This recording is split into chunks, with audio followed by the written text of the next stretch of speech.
What's up, everyone? Aaron Nagler here, PackersNews.com, live on Facebook late in the day on Tuesday. Packers remaining quiet. However, one of their former defensive backs walking over to Pittsburgh, signing a deal with the Pittsburgh Steelers. That's Morgan Burnett, former Packers safety. News broken by James Jones, who clearly is gunning for the job currently held by Ian Rappaport over there at NFL Network. But yes, Morgan Burnett, no longer a Green Bay Packer.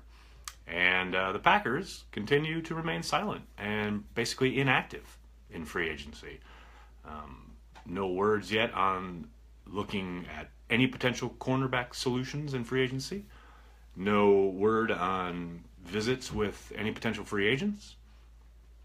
All quiet there at 1265 Lombardi. So we wait and we see what the plan is, if there is a plan, as it unfolds throughout the offseason. And the questions are pouring in. Kevin, Allen Hurns a possibility. I suppose they may take a look.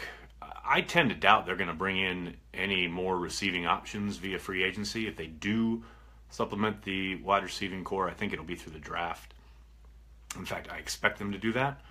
However, when they got rid of Jordy Nelson, they brought in Jimmy Graham and Mo Wilkerson for basically the same cap hit. So they're getting two starters for the price of one. And they got to expect that Jimmy Graham will undoubtedly take a lot of, or provide a lot of the production that walked out the door with Nelson.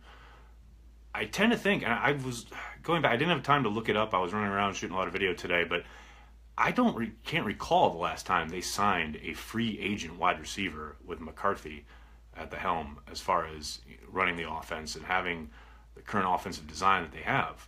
They really prefer, their history suggests that they prefer to, draft their wide receivers and bring them up through their system. That's how they've gone about it. They've been very successful at it, usually finding, some draft gold there in the second and third rounds. And I don't expect that's going to change. In fact, the longer this offseason goes on, the more I think that Brian Gudykunst may be a bit more of a Ted Thompson disciple than maybe we thought. Now, obviously, we didn't really know much about how he was going to operate.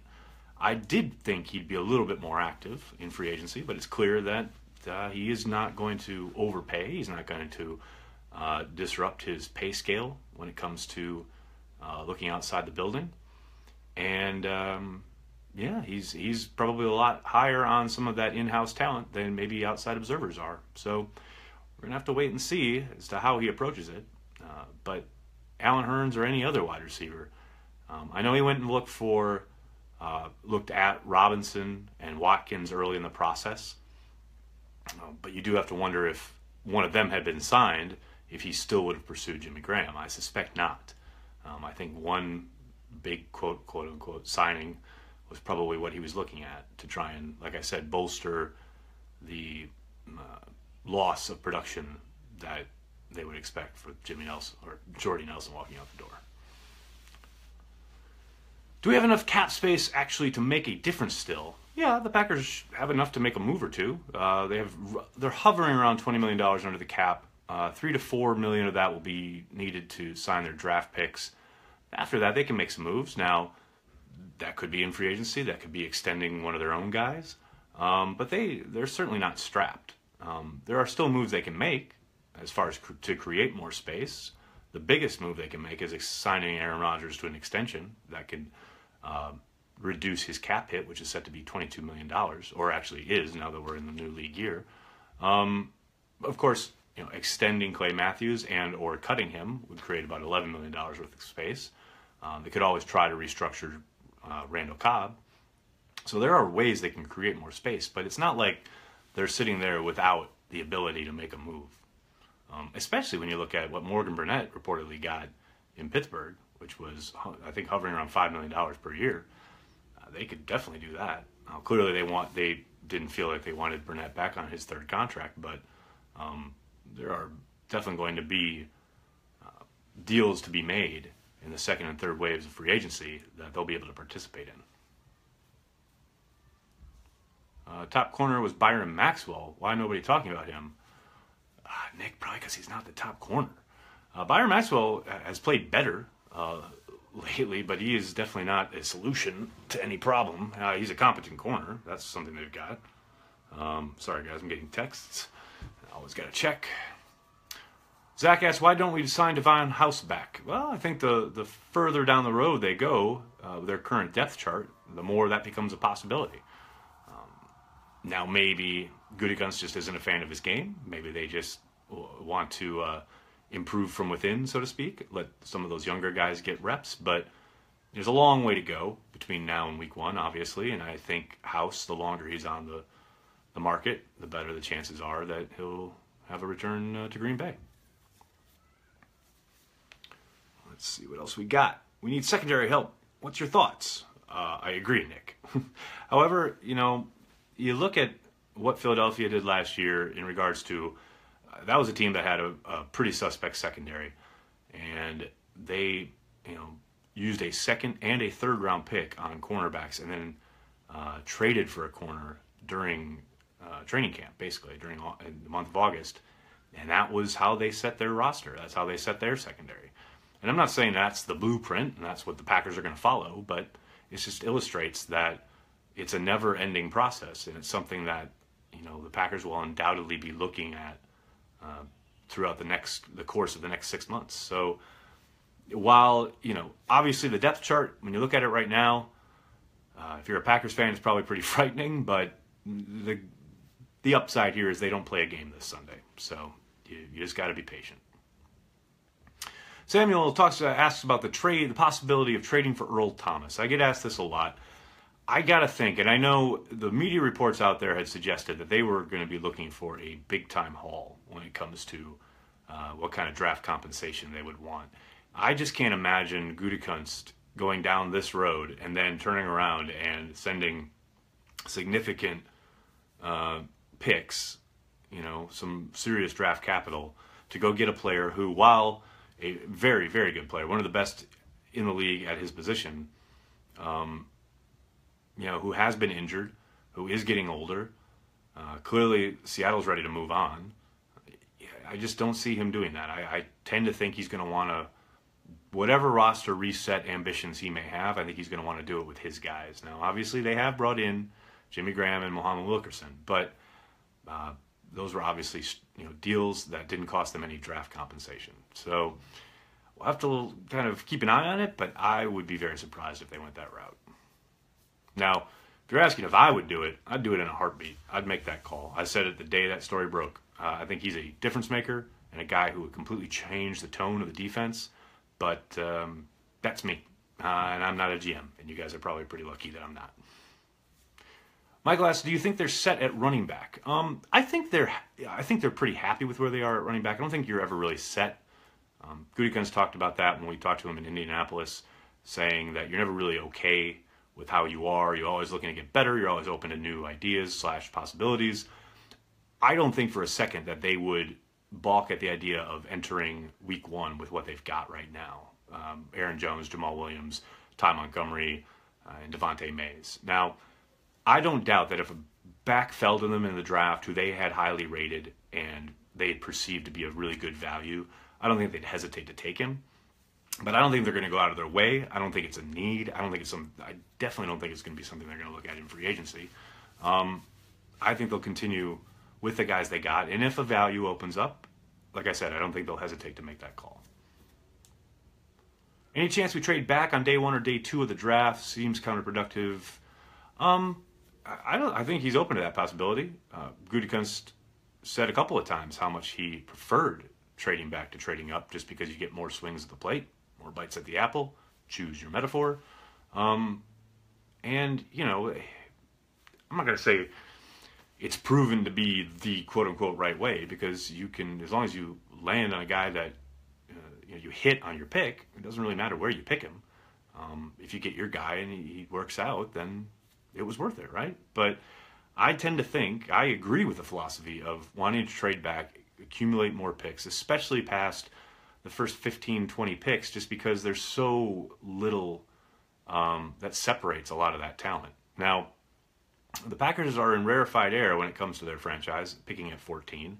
It's been a long time since they've been up in the top half of the round. And I tend to think because of the quarterbacks that are going to be drafted early on, they're going to have their kind of pick of the litter, so to speak, when it comes to the top defensive talent in this draft. And I think that alone could compel them to make the selection at 14 rather than fall down, unless it's just going back one or two spots, because then they could probably most likely still get their guy. But the one possibility I keep kind of mulling over in my mind when it comes to the draft and the Packers possibly moving up is Washington sitting right in front of them at 13 have a lot of the same needs the Packers do. And there's a chance maybe if they're in love with a guy who they think there's a strong possibility Washington would take there at 13, maybe they try and jump up in front of Washington. But I know a lot of people have been talking about like getting into the top 10, getting into the even 5, 6, 7 range. I don't see that aggressive of a move, but you never know. But I do think there's a possibility they try and get up 10, 11, or somewhere around there to get in front of Washington and make sure they get their guy. If there's a guy they love, I think that's a possibility. Is this a make or break year for Rollins? Yes, I don't think there's any other way to put it. I think he's got an uphill battle. He's coming off an Achilles injury. That's always tough. The good thing is that it happened earlier in the year, so he's had a lot of time to rehab, a lot of time away to kind of try and get right. But yeah, he didn't look great prior to the injury. Was really up and down. Got exposed badly in man coverage several times. You got to think they're going to spend some draft capital at that position this April. So I think it's going to be a real long shot for him to make the roster. And I think you can't fault the guy's effort. He gives it 100%. I'm just not sure 100% is good enough for him in the NFL. How was a 3-year, $14.5 million deal too expensive for Green Bay? Asks Chris. Well, I don't think it was too expensive. I think they had decided to move on. I think that became pretty apparent when, you got to Indy and you knew there had been initial contact made from the Packers. I know my colleague Ryan Wood reported that. But after that, there was nothing. There was no follow-up there. We never heard a whisper about it. So it seems pretty apparent that they drafted Josh Jones for a reason. For several reasons. One of them being that they wanted to guard against Morgan Burnett leaving eventually, which is what has happened. You can't pay everybody. Yes, it's a eminently affordable deal, but guys coming back on their third contracts in Green Bay is very rare. It has been very rare. Sure seems like Gudykunst is going to continue down that road. And let's talk some realities here. Morgan Burnett, getting older, having some issues staying on the field, been hurt quite a little bit down the stretch there these last few years. And while I think a solid player, I don't think there's anything special there. I think a good pro, a good guy, good teammate, etc. Great in the locker room, but nothing that you're gonna really miss. That you're gonna be kicking yourself now. Obviously, they've got a history here in the last couple of years of missing guys like Micah Hyde, Casey Hayward, etc. But that's why Josh Jones is there, and they're going to count on his stepping up from year 1 to year 2. Nagler versus Rodgers at WrestleMania. Nobody wants that. Is trading for Patrick Peterson a possibility? I don't see it. I get asked this probably every hour on the hour this past week. And I'd be shocked if they made that move. I understand he's a very talented player. There's no doubt about it. Again, kind of with the Earl Thomas thing, it's going to probably take some significant draft capital, and for a new GM trying to remake his squad and clearly trying to completely overhaul the defense, to use that draft capital, those future picks, and go send away for a guy who, while talented and will definitely make a difference on your defense, is getting older, is not going to be in your long-term planning. Now, if he was a free agent, maybe it'd be a different story, but I just don't see signing him, taking on the contract and giving up draft picks to do it. You're going to release a mock draft? Sam, I have never, ever in the history of my life done a mock draft, but I think I'm going to do one this year. So stay tuned for that. It'll be at PackersNews.com in the next couple weeks. I see Kevin King making a big jump. Brenton, I agree. I think he's very, very good. The promise is there. Obviously, he was dealing with that shoulder all year long until he just couldn't, and he had to be placed on IR. But I tell you what, if that shoulder's right, I think you saw real promise there. I think, he's got all the ability in the world. It's going to be interesting to see how Mike Pettin uses him in his scheme. But, man, I'm with you. I expect big things from him. It's all laid out there for him. And I think he's only going to improve, and I thought he had a really promising rookie year. Is there a reluctance to a certain extent for free agents to sign in Green Bay? I've been going back and forth with a few people on Twitter about this, and that is certainly an issue for some guys. There are definitely, say, younger guys, maybe grew up in an urban environment, who view Green Bay in a certain light, a non-favorable light, if you will. For the most part, though, most NFL free agents, the money is what talks, and Green Bay's money is just as green as everybody else's. And I'm not saying that it's not a consideration at all. Of course, it is. Quality of life, lifestyle, what's available outside of football, etc. There's a reason Ted Thompson and company have, throughout the years, targeted guys who maybe come from, or who are wired to be all football all the time, because they know they're not going to be out and trying to start clothing lines and making deals with club owners and et cetera, things like that. That's to say that doesn't exist in Green Bay, because of course it does. We've seen it throughout the years, but for the most part, they want football players who are completely enveloped by the game of football, somewhat for that reason. As far as free agents go, there's a million variables that guys look at, and each one is different. Each guy has his own personal situation that he's dealing with, whether it's, considerations with his family. A lot of the guys are married, have children, whatever, the school system, yada, yada, yada. I mean, the list goes on and on, but for the most part, the majority of players, it all comes down to the money. So that's a long-winded answer to say, not really. Do you think the Eagles would trade Ronald Darby since Sidney Jones will be coming back? I doubt it.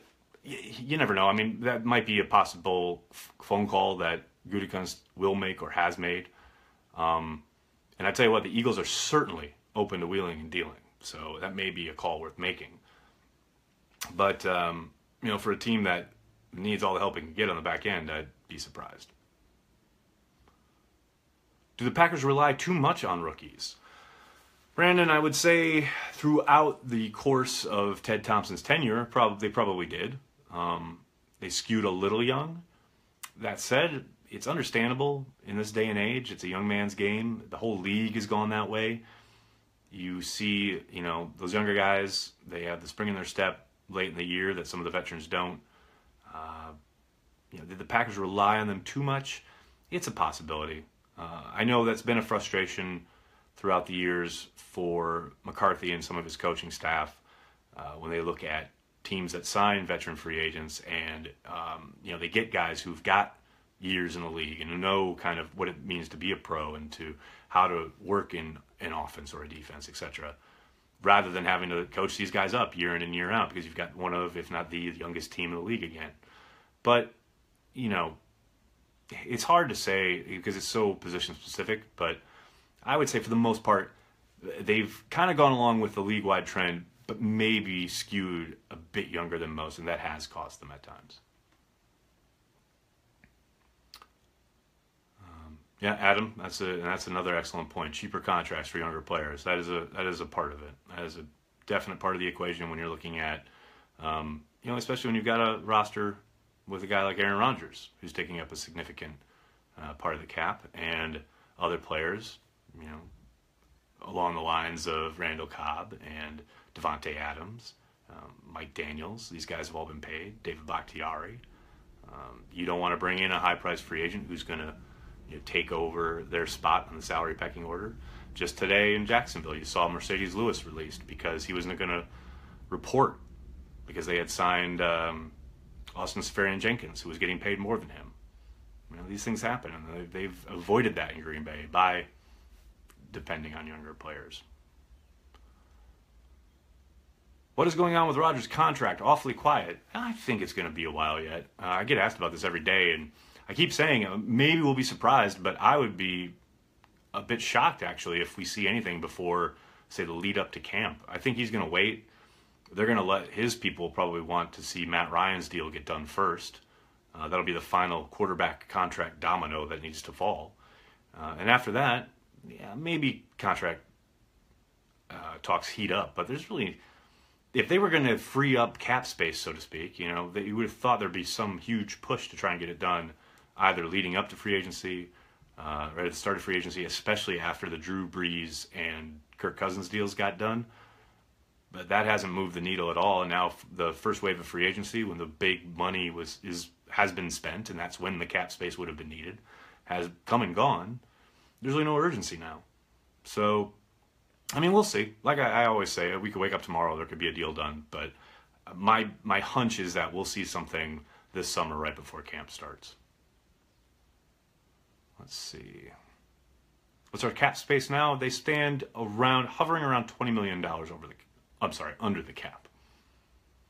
Are we looking at Reed? I believe you're talking about the safety from San Francisco. I tend to doubt it. I think, you know, they'll bring Josh Jones up and elevate him to starter to take Morgan Burnett's place. Kind of probably was the plan all along. I don't see them looking at a safety in free agency. I think if they sign somebody, it'll most likely be at corner, somebody who's out there for a while and they can get on a cheap deal. But I think Eric Reed will go one of two ways. He'll either get paid a pretty decent amount and he'll be joining someone soon, or he will sit on the market for a long time because of his involvement in the protests last year, and the last 2 years, really. We all know what's going on there. We all know why Colin Kaepernick isn't in the league. My fear is that Eric Reed ends up going the same way, but we'll have to see how it plays out. Live Nagler mock draft. Nobody wants that. Is Brian Dawkins available? I like it. I won't go after secondary help. Well, we don't know. We'll see how it plays out. There's still a lot of guys out there. I mean, maybe not guys you like, but there are certainly free agents available.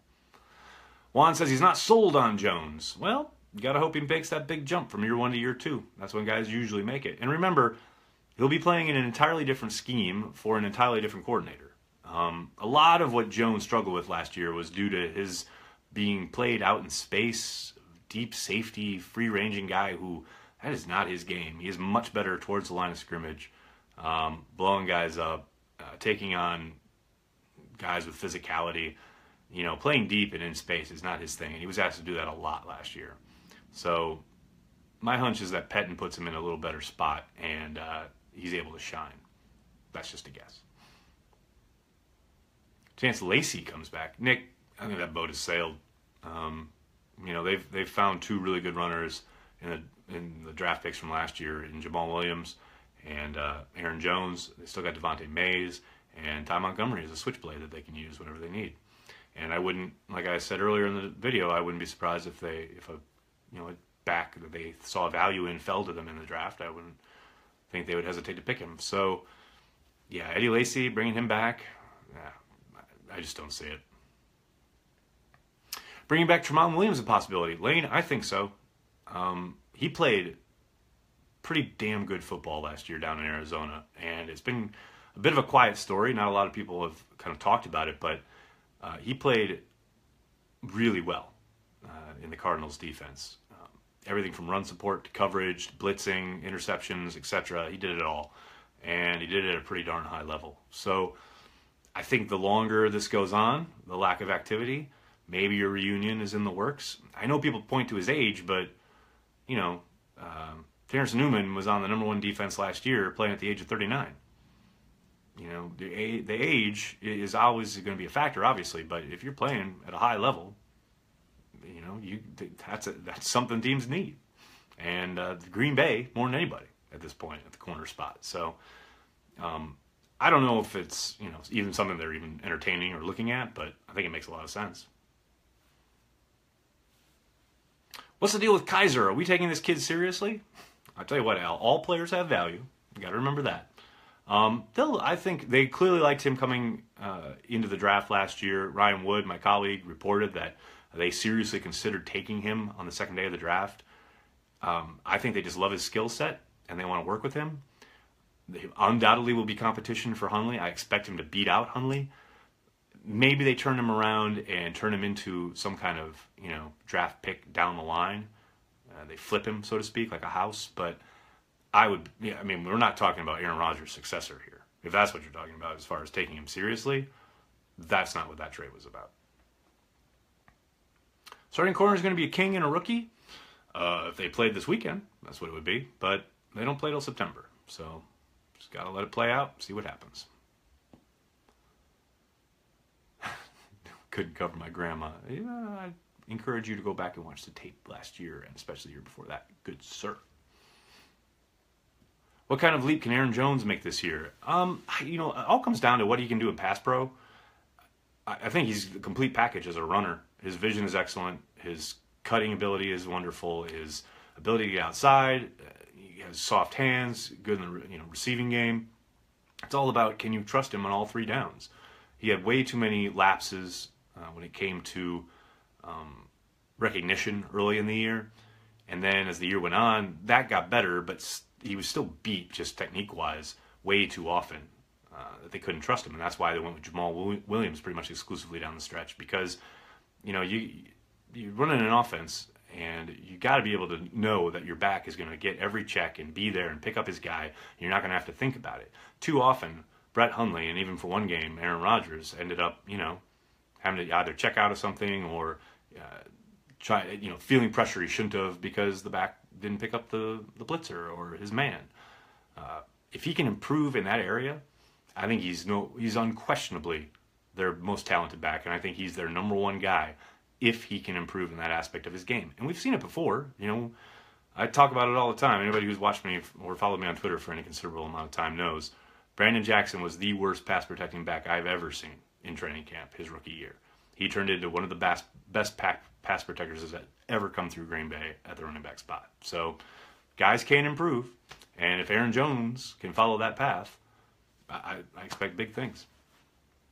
Can we play Raji at corner? I love it. All the problems solved in one Facebook comment.